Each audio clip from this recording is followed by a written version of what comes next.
Ha llegado la hora de la recuperación económica. Cuando dije eso, ¡pum! Explotó aquel dron asesino. Pero como yo estoy protegido por Dios y estoy protegido por las oraciones del pueblo, aquí estoy vivo, de pie, victorioso, con el movimiento Somos Venezuela, para dar las nuevas batallas por la recuperación económica, por la igualdad y el socialismo en Venezuela. Como el flujo migratorio más grande en la historia de la región, calificó José Miguel Vivanco la crisis que ahora vive América Latina ante la llegada acelerada de venezolanos.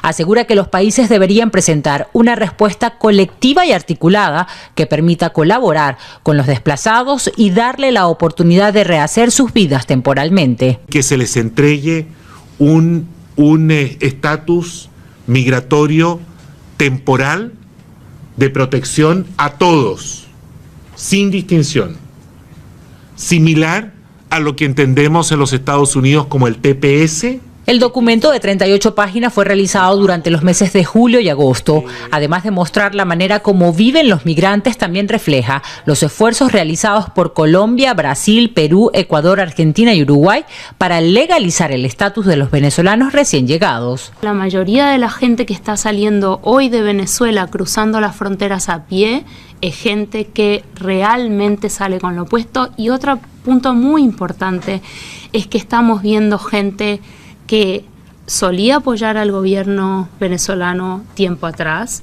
gente que trabajaba en el empleo público. Este informe también expone la violación de derechos humanos contra migrantes venezolanos. Las islas del Caribe serían los lugares donde más se registran casos. Sobre todo en Curazao y en Trinidad y Tobago estamos viendo casos de detenciones arbitrarias de venezolanos por sonar venezolanos, casos de deportaciones de venezolanos, incluso personas que pidieron asilo. Vivanco apuesta a continuar presionando al régimen de Nicolás Maduro a través de sanciones económicas, pero sobre todo apoyando la investigación por delitos de lesa humanidad que adelanta la Fiscalía de la Corte Penal Internacional. Por lo tanto, te puedo sí responder que estamos en contacto y estamos compartiendo toda la información que producimos sobre Venezuela y sobre otros países con la Corte Penal Internacional. Según datos de la ONU, más de 2.3 millones de venezolanos han salido del país desde el año 2014.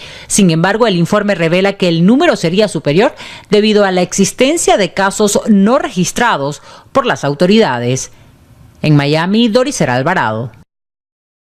El más reciente informe del organismo defensor de derechos humanos, que detalla la situación a la que se enfrentan los venezolanos al huir de la crisis, solicita de manera urgente a los gobiernos de la región adoptar una posición unánime en cuanto a procesos migratorios. El director para las Américas de Human Rights Watch, José Miguel Vivanco, aseguró que en Venezuela no existe ninguna autoridad que pueda detener a Nicolás Maduro, por lo que pide solidaridad para poder hacer frente a la mayor migración que se ha dado en la historia contemporánea de América Latina. La propuesta más audaz que hacemos es el que se les entregue un estatus migratorio temporal de protección a todos, sin distinción, similar a lo que entendemos en los Estados Unidos como el TPS, pero que pueda, en términos obviamente temporales, acoger a las familias de venezolanos que huyen de una dictadura, de una crisis humanitaria espantosa, de un descalabro económico, social y de una inseguridad que es de responsabilidad del gobierno de Maduro. Vivanco aplaudió que cada vez se sumen más organismos internacionales contra el régimen venezolano. A su juicio, es un gran avance que la Corte Penal Internacional haya decidido abrir una investigación penal contra la dictadura. También estamos muy atentos al anuncio de varios gobiernos democráticos de la región, entre los que se encuentran Colombia, Perú, Argentina, Paraguay, Chile, y aparentemente incluso habría otros gobiernos democráticos que estarían dispuestos a, por primera vez en la historia de la Corte Penal Internacional, presentar una demanda colectiva por violaciones a los derechos fundamentales, contra el régimen de Nicolás Maduro en Venezuela. Tamara Tarasiuk, investigadora senior para las Américas, aseguró que la crisis venezolana es fácilmente comparable a la situación que vivió Zimbabue en el año 2000. Dijo que lamentablemente pudo observar retrocesos importantes contra este éxodo, sobre todo en las islas del Caribe latinoamericano. Con un cortito viaje en bote se llega a Curazao, a Aruba o a Trinidad y Tobago. Sobre todo en Curazao y en Trinidad y Tobago estamos viendo casos de detenciones arbitrarias de venezolanos por sonar venezolanos, casos de deportaciones de venezolanos, incluso personas que pidieron asilo o expresaron su deseo de pedir asilo. En el Caribe en general, el Caribe, que es una zona que tiene vínculos estrechos económicos y políticos con el régimen de Maduro, ningún país adoptó un régimen especial de acogida a los venezolanos y la mayoría ni siquiera tiene reglas que regulen el asilo. Entonces la llegada es particularmente complicada en el Caribe. De Venezuela, un país de gente que huye o de esclavos los que nos quedamos aquí. Y creían que con tanta fuerza, con tanta falta de escrúpulos, con tantos recursos, con tanta complicidad con la que contaron durante 2 décadas internacionalmente, iban a terminar sumergiéndolos en la sumisión y el silencio. Pero miren lo que ha ocurrido. Aquí estamos hoy, viernes en la noche, después de un palo de agua, cuando al día siguiente es la celebración de la Virgen del Valle, patrona de Oriente, y estamos en la calle en un acto de rebeldía. Nos mandaron a la policía, hombres armados, motorizados, y ellos mismos, en sus ojos yo lo veía, que anhelan lo mismo, que no es otra cosa que la liberación de nuestro país, sacar de raíz el sistema de mafias, porque aquí no se trata de una dictadura más, ni siquiera de un sistema totalitario. Aquí se ha instalado el crimen organizado en el poder. Eso es algo nunca visto en este hemisferio.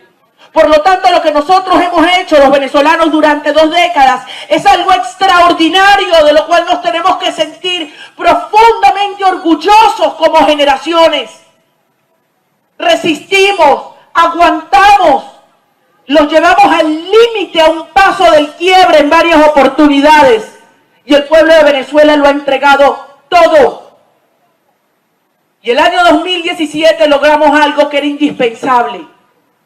A punta de valentía, sacrificio, fuerza, grito, llanto y sangre en las calles, logramos quebrar la complicidad, la indiferencia y la inacción de toda una comunidad internacional que entendió que también es su responsabilidad desmontar un Estado forajido y fallido que se ha convertido en el centro de todo lo criminal que hay en el planeta. Fuerzas malignas, que eso es hoy.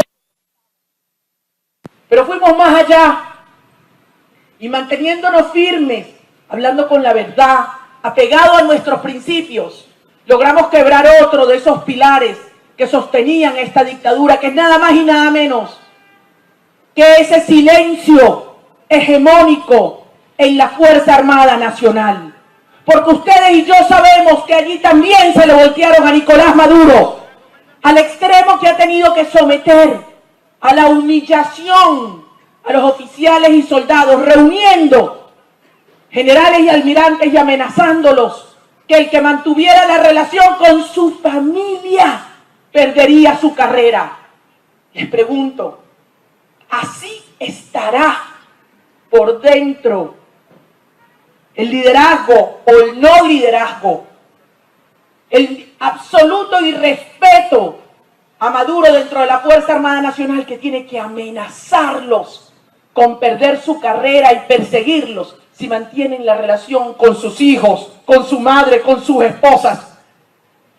Maduro hoy ha quedado absolutamente solo, desnudo. Están fracturados en el interior y lo único que le queda es la violencia. Se está actuando en el plano nacional, en el regional y en el internacional, en el multilateral, para hacerle frente a la crisis migratoria venezolana. Con respecto al escenario regional, me permito informar lo siguiente. Hoy concluyó en la ciudad de Quito una reunión convocada por el gobierno ecuatoriano a la que asistieron 11 países con el propósito de coordinar la acción regional, de articularla para hacerle frente a esta crisis migratoria. El resumen del comunicado expedido es muy alentador. ¿Cuáles son las principales decisiones? En primer lugar, trabajar individualmente en cada uno de los países y cooperar según lo estime cada país para proveer asistencia humanitaria y para otorgar acceso a mecanismos de permanencia regular a los migrantes venezolanos. En segundo lugar, han urgido los 11 países a que se incremente la asistencia técnica y financiera, además de agradecerla, por supuesto. En tercer lugar, han decidido acoger los documentos vencidos de los migrantes venezolanos como documentos de identidad. En cuarto lugar, han acordado organizar una base regional de datos de migrantes venezolanos. En quinto lugar, han decidido coordinar los esfuerzos regionales para combatir la trata de personas y el tráfico ilícito de migrantes. En sexto lugar, han decidido proveer oportunidades en materia de salud, en materia de educación y en materia de inclusión laboral en sus respectivos países de conformidad con la capacidad de cada uno de ellos. De igual manera, han reconocido el apoyo que Colombia necesita como país limítrofe con Venezuela. De igual manera, han decidido luchar coordinadamente contra la xenofobia, la discriminación y la intolerancia. Asimismo, han decidido solicitar que se integre un mecanismo de asistencia humanitaria que ayude a aliviar los graves efectos que la crisis está teniendo en varios de estos países. Y de igual manera, han acordado fortalecer los mecanismos de la CAN y del Mercosur para trabajar coordinadamente a fin de hacerle frente a la crisis migratoria. De esta manera, hay que señalar que estamos dando pasos adelante en la necesaria tarea de que se reconozca el carácter regional de esta crisis, de que se reconozca su efecto regional y continuaremos trabajando para que así suceda también en